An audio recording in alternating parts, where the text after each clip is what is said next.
אני אוהד רדקו, אני מאמן כדורעף רופאים 15 שנה. הקמתי את האקדמיה בווינגייט לכדורעף רופאים של נבחרת ישראל, אחרי זה עבדתי עם הבוגרים.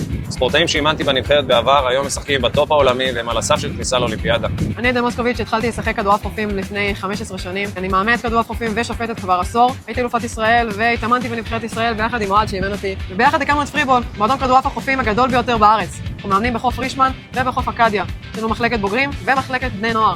המטרה האמיתית של כל המועדון, ושהסיבה שעדן ואני מאמנים, זה לאמן ילדים ולהשפיע על החברה דרך ספורט. היו אצלי אין ספור ילדים שהגיעו חסרי ביטחון, ואחרי כמה שנים רואים אותם מנהיגים, עוצמתיים, עם ביטחון עצמי, וזה חלק מהערכים שאנחנו מנסים לעזור להם ללמוד דרך הספורט. אחרי 3 שנים, החלטנו שאנחנו רוצים להגיע לקהלים חדשים ולילדים חדשים. יש לנו הזדמנות להגשים חלום. אחרי חיפוש ממושך, מצאנו מגרש ספורט ברמת גן שכיום עומד ללא שימוש ורק מחכה שיפיחו בו חיים. אנחנו חולמים להקים שם מגרשים חדשים ולהפוך את המקום לבית אמיתי לכדורעף חופים.